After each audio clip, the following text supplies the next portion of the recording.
سے نکالتے ہیں ان میں سے اللہ کی راہ میں بھی خرچ کرو، اور بری اور ناپاک چیزیں دینے کا قصد نہ کرنا کہ اگر وہ چیزیں تمہیں دی جائیں تو بجز اس کے کہ لیتے وقت آنکھیں بند کر لو، ان کو کبھی نہ لو، اور جان رکھو کہ اللہ بے نیاز ہے، خوبیوں والا ہے۔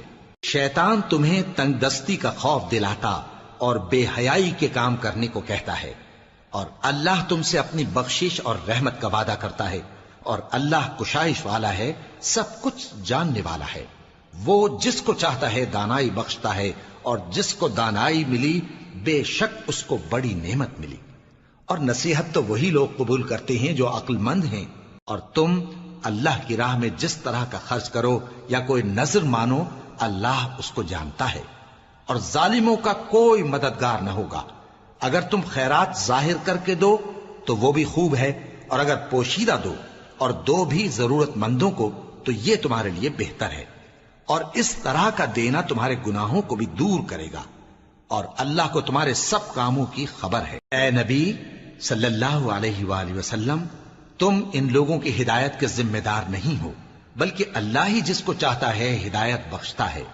اور مومنو، تم جو مال خرچ کرو گے تو اس کا فائدہ تمہیں کو ہے، اور تم تو جو خرچ کرو گے اللہ کی خوشنودی کے لیے کرو گے، اور جو مال تم خرچ کرو گے وہ تمہیں پورا پورا دے دیا جائے گا، اور تمہارا کچھ نقصان نہیں کیا جائے گا۔ اور ہاں، تم جو خرچ کرو گے تو ان حاجت مندوں کے لیے جو اللہ کی راہ میں رکے بیٹھے ہیں اور ملک میں کسی طرف جانے کی طاقت نہیں رکھتے اور مانگنے سے آر رکھتے ہیں، یہاں تک کہ نہ مانگنے کی وجہ سے ناواقف شخص ان کو تونگر خیال کرتا ہے، اور تم قیافے سے ان کو صاف پہچان لو کہ حاجت مند ہیں، اور شرم کے سبب لوگوں سے منہ پھوڑ کر اور لپٹ کر نہیں مانگ سکتے۔ اور تم جو مال خرچ کرو گے کچھ شک نہیں کہ اللہ اس کو جانتا ہے۔ جو لوگ اپنا مال رات اور دن اور پوشیدہ اور ظاہر اللہ کی راہ میں خرچ کرتے رہتے ہیں، ان کا صلہ ان کے پروردگار کے پاس ہے، اور ان کو قیامت کے دن نہ کسی طرح کا خوف ہوگا اور نہ غم۔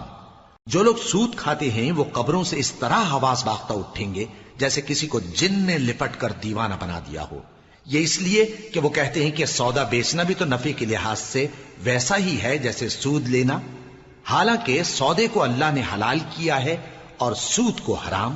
تو جس شخص کے پاس اللہ کی نصیحت پہنچی اور وہ سود لینے سے باز آ گیا تو جو پہلے ہو چکا وہ اس کا، اور قیامت میں اس کا معاملہ اللہ کے سپرد۔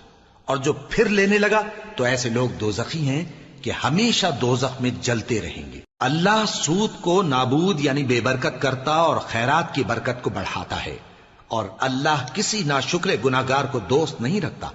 جو لوگ ایمان لائے اور نیک عمل کرتے اور نماز پڑھتے اور زکوٰۃ دیتے رہے، ان کو ان کے کاموں کا صلہ اللہ کے ہاں ملے گا، اور قیامت کے دن ان کو نہ کچھ خوف ہوگا اور نہ وہ غمناک ہوں گے۔ مومنو، اللہ سے ڈرو، اور اگر ایمان رکھتے ہو تو جتنا سود باقی رہ گیا ہے اس کو چھوڑ دو۔ پھر اگر ایسا نہ کرو گے تو تم اللہ اور اس کے رسول کی طرف سے اعلان جنگ سن لو، اور اگر توبہ کر لو گے اور سود چھوڑ دو گے تو تم کو اپنی اصل رقم لینے کا حق ہے، جس میں نہ اوروں کا نقصان اور نہ تمہارا نقصان۔ اور اگر قرض لینے والا تنگ دست ہو تو اسے کشائش کے حاصل ہونے تک مہلت دو، اور اگر زر قرض بخش دو تو وہ تمہارے لیے زیادہ اچھا ہے، بشرطے کہ سمجھو۔ اور اس دن سے ڈرو جبکہ تم اللہ کے حضور میں لوٹ کر جاؤ گے، اور ہر شخص اپنے اعمال کا پورا پورا بدلہ پائے گا، اور کسی کو کچھ نقصان نہ ہوگا۔ مومنو، جب تم آپس میں کسی میعاد معین کے لیے قرض کا معاملہ کرنے لگو تو اس کو لکھ لیا کرو، اور لکھنے والا تم میں کسی کا نقصان نہ کرے بلکہ انصاف سے لکھے۔ نیز لکھنے والا جیسا اللہ نے اسے سکھایا ہے لکھنے سے انکار بھی نہ کرے اور دستاویز لکھ دے، اور جو شخص قرض لے وہی دستاویز کا مضمون بول کر لکھوائے، اور اللہ سے کہ اس کا مالک ہے خوف کرے، اور زر قرض میں سے کچھ کم نہ لکھوائے۔ اور اگر قرض لینے والا کم عقل یا ضعیف ہو یا مضمون لکھوانے کی قابلیت نہ رکھتا ہو تو جو اس کا ولی ہو وہ انصاف کے ساتھ مضمون لکھوائے، اور اپنے میں سے 2 مردوں کو ایسے معاملے کے گواہ کر لیا کرو، اور اگر 2 مرد نہ ہوں تو 1 مرد اور 2 عورتیں جن کو تم گواہ پسند کرو کافی ہیں، کہ اگر ان میں سے ایک بھول جائے گی تو دوسری اسے یاد دلا دے گی۔ اور جب گواہ گواہی کے لیے طلب کیے جائیں تو انکار نہ کریں۔ اور قرض تھوڑا ہو یا بہت اس کی دستاویز کے لکھنے لکھانے میں سستی نہ کرنا. یہ بات اللہ کے نزدیک نہایت قرین انصاف ہے، اور شہادت کے لیے بھی یہ بہت درست طریقہ ہے. اس سے تم کو کسی طرح کا شک و شبہ بھی نہیں پڑے گا. ہاں، اگر سودا دست بدست ہو جو تم آپس میں لیتے دیتے ہو، تو اگر ایسے معاملے کے دستاویز نہ لکھو تو تم پر کچھ گناہ نہیں. اور جب خرید و فروخت کیا کرو، مثلا زمین جائیداد کی، تو بھی گواہ کر لیا کرو.